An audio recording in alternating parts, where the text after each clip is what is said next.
Alright everybody, welcome to today's video. Today's video, we're going to try to diagnose the issue with the cruise control on the Jeep.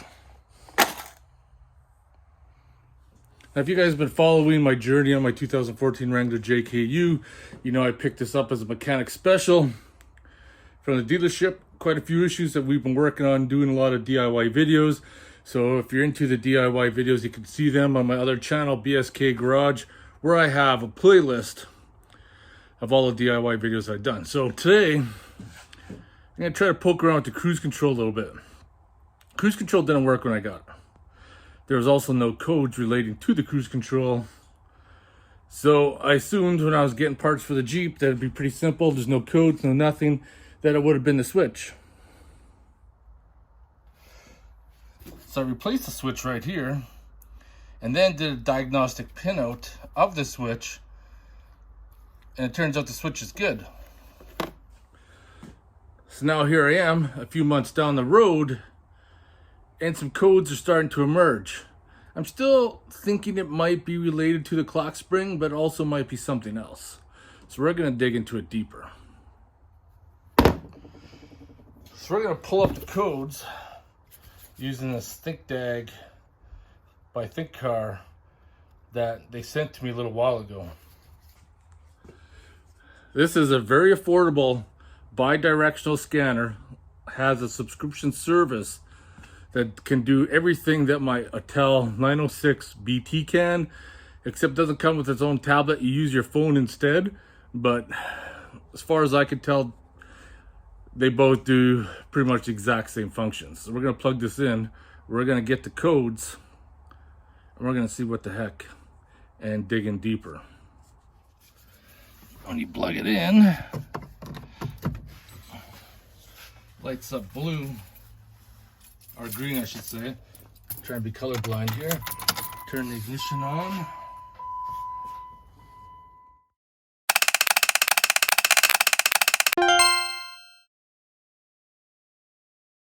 PCM, TCM, ABS, SRS, BCM, CCN.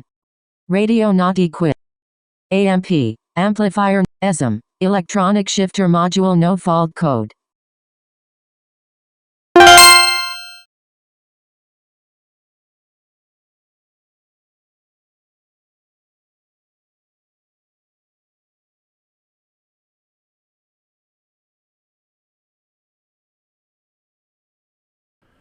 What's nice is that you can generate a report that you can go into, so you don't have to keep scanning if you forget what the codes are, and all the issues in the modules come up in red and you just click to open them up. So in the powertrain control module, we got the 3 codes related to the cruise control. Now we got to figure out what those are. Just letting the computer boot up, or I have some, I don't know if I call it OEM software package, but I always buy the repair manuals for all my vehicles. Seriously, for what it's worth, you can buy a service manual online for like $30 to $50. Has a troubleshooting guide, what to look for, electrical schematics. They are a wealth of information when it comes to troubleshooting and solving a problem. Now, speaking of another problem, if you guys want to watch my adventure videos, I drained down my EcoFlow Delta because it was cloudy out and there wasn't enough sun to charge it up, and that cooler uses a lot of power. I think I'm going to swap it out. But sun broke today and it's out, so I have it outside charging in the yard. It was at 5% when I plugged it in. So I'm going to try to recharge it fully off this new panel I got. It's a 220 watt panel, but I only seem to be getting around 150 watts total. Let's have a look, see how it's charging. So I just got the panel up top there, plugged in. It's charging pretty fast. It's at 8% now. 124 watts coming in. It says 8 hours. It's not gonna happen today, but or before the weekend it should. So this is how I like to go down troubleshooting. I write down the codes on a board or on paper, and then I look for like a common common ground, so to speak, that's something that ties all three together where to look. So let's look. The active code is P0581, speed control circuit high. Possible causes are speed control signal 1 circuit, speed control switch, or the clock spring. Now we got a P0579, which is stored code, speed control switch 1 performance, resistance, and speed control 1 signal circuit, which relates to the 581. Another possible cause, speed control switch, or clock spring. Now the P0591, speed control switch 2 performance, possible causes resistance and speed control signal 2 circuit, speed control switch, or clock spring. Now, using the service manual, it says if P0579 plus P0591 both present, likely cause is speed control ground as they are shared. So going through all these codes, we got the switch and the clock spring as all related as possible issues. But we got to check this off. And we got these two codes, which is used probably the ground. So where are we going to start? So inside the Jeep, I tore off the cover to the steering wheel. You can see it down there. It's just held in place by 3 bolts tied into my wiring schematic. I tied into signal 1 and signal 2, which is right here. Signal 2 is orange and violet. Signal 1 is violet and orange, which are these two that I tied into right there. The one in the middle is the ground. So before I tear apart the steering wheel, disconnect the battery, I can actually test this circuit with my multimeter going off of ground and measuring to see if the voltage is close to 5 volts. So turn the ignition on. Right, I'm gonna touch a good known ground. I'm gonna touch that one right there. 4.99 volts. And the other one is 4.99 volts as well. So I know I got power coming up there. So I know we got power going to the switch. So now we want to look at the signal return, which is the V937. And I want to look for high resistance. So I tied into that. Got my scope down there. We're going to measure resistance. So I'm going to go off the ground off the Jeep. Touch up here the wiring. And I don't have high resistance at all. Okay, I'm going to plug this back in. Because from this point going forward, we know we got power coming from the PCM and the ground is good coming from the PCM. So those 3 wires tested good. So now, does it go through the clock spring? Or is there a problem in the wiring harness? For this next step, we need to disconnect the battery. Take apart the steering bezel. You want to disconnect the battery because of the airbag. Last thing you want is to start working on it and set the airbag off. Now typically on your JKU or JK, to do this, you disconnect the negative terminal. However,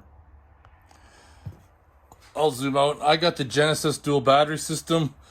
So I got to disconnect it, not only the negative battery terminal, I also have to disconnect right here, because even if I pull the negative battery terminal off, this bottom wire still comes to the main battery. So even though it's not connected to this battery, the battery is still connected to the ground. So I just need to pull these off first. Okay.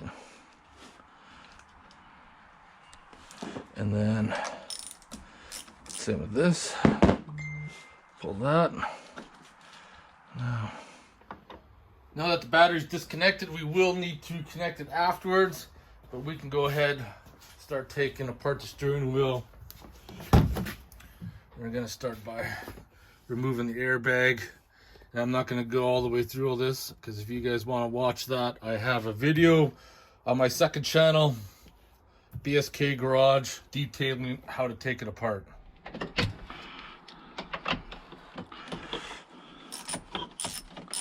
I'm only gonna point out some things that I feel are gonna be important.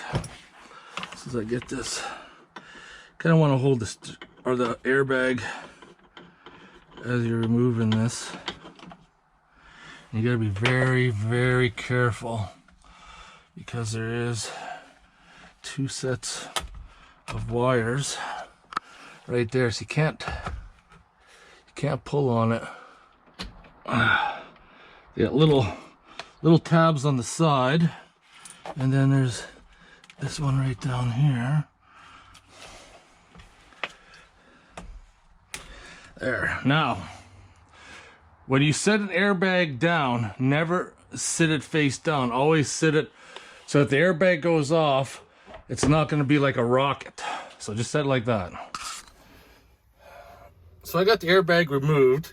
I'm not going to remove to the switch yet because you see that plug right up top there? There's 4 wires in there. I'm going to back probe first and check, which means we need to reconnect the battery.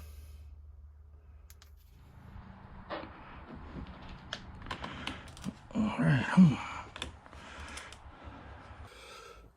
So the first one we're testing is a white yellow, and that's going to be a ground.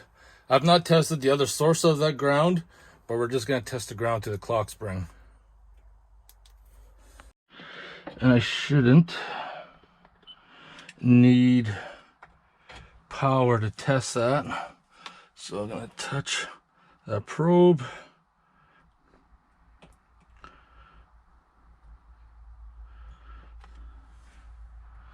Seems like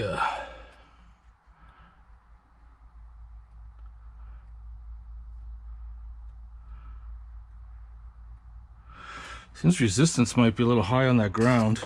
I just grabbed a different multimeter because this one here is better.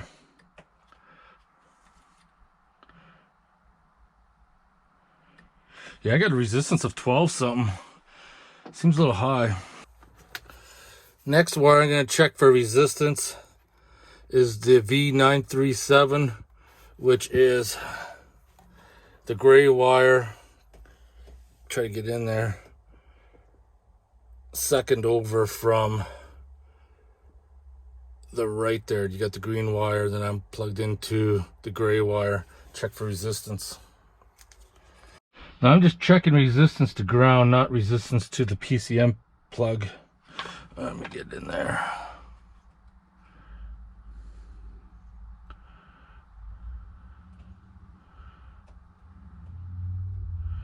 Can't get a steady reading here.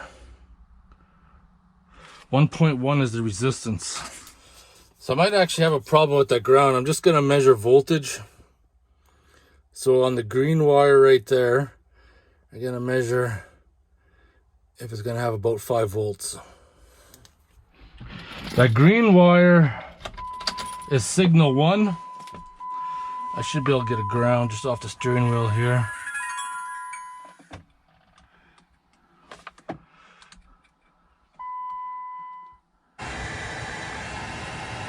Weird, I'm not getting any voltage. That doesn't seem right. I should be seeing at least about 5 volts.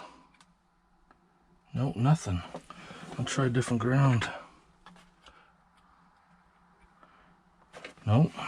Okay. I'm gonna move it over to the middle, the yellow and black. I'm gonna probe that. See if there's voltage on that one. Yeah, I got voltage there. I don't have voltage on this one. And I know I have voltage coming up. Nothing. There we go. Verified it is indeed the clock spring. Yeah, bastards. Clock spring is no good. Try it one more time.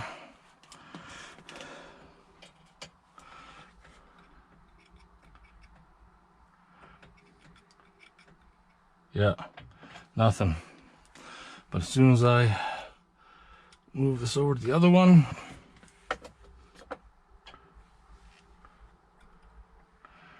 got 5 volts almost.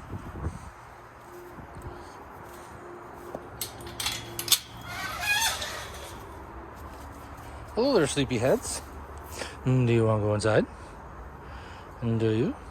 Or do you want to stay out? And the choice is yours. You just let me know what you want. And do you want to stay outside and sleep? I found the issue with the cruise control toms. It is the clock spring. It is. What do you think?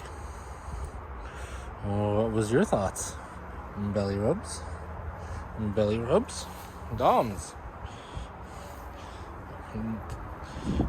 The cat life, hey? The kitty life. So I'm just going to do one more test. It's not going to matter anyways. I'm just going to test resistance on the pin there, and then try to get the multimeter pin below there. It's not going to make any kind of difference.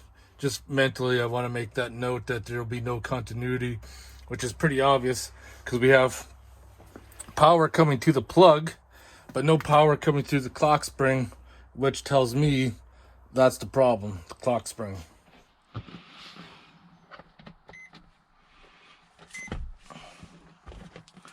All right, so I'm gonna get that one into there. I'm going to reach behind the plug out there.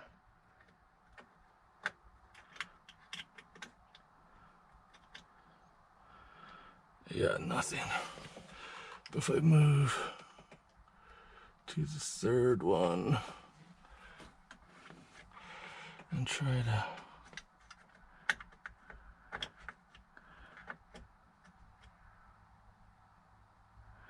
get resistance on that other pin. Definitely confirmed. So I pulled out the plug underneath. That's the signal. We're gonna check. Yeah, so 4.96 volts there. Nothing goes through the clock spring. That is the issue.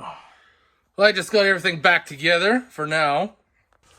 Now I know the clock spring is under warranty, but you have to be able to prove it.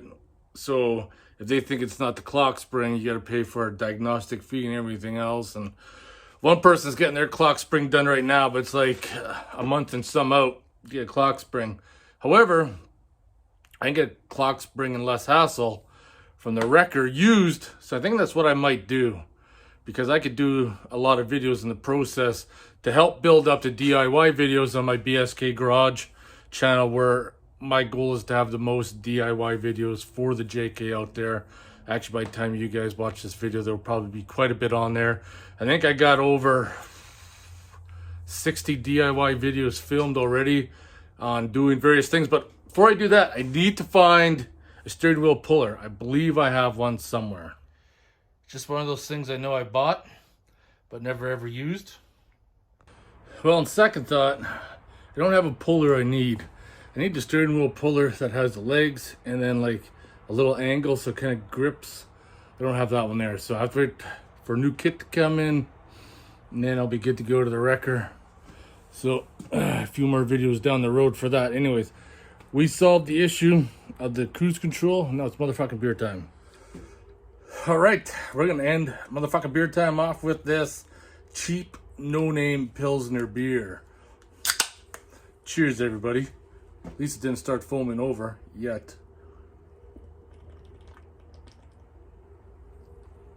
I need to drink those. They're not very good. So this is a perfect example. Months ago, if you guys have been following the series, I jumped the gun, replaced the cruise control switch because I got the parts cannon out instead of troubleshooting like I did. I just got too cocky in deciding what was wrong when I should have just took a few hours to troubleshoot it properly, and I went to wasted that money on the cruise control switch. So at least we know we've narrowed it down to a clock spring, which I said after I replaced the cruise control switch didn't work. Now, if you guys remember, when I went on that first camping trip with the JK, the first run, I had a whole bunch of errors come up: steering angle sensor, stability control. All that stuff is tied into the clock spring, Also, the cruise control intermittently on and off working also ties into the clock spring, as you guys see. So I'm pretty confident, 100%, that we're gonna get this fixed up. I could take it to Chrysler to get warranty, but I don't feel like waiting around. If I could just get one from the wrecker for now, put it in, work, and see what happens. Anyways, I want to thank you guys for watching. This is a short video, and I'll see you guys in the next one. Yeah, cheers everybody. All right, buddy. Yeah, you decided you want to go in now? Is that what you want? I know, TZs. You want some ear scratches? Do you want some chin scratches? Do you? Oh, bless you.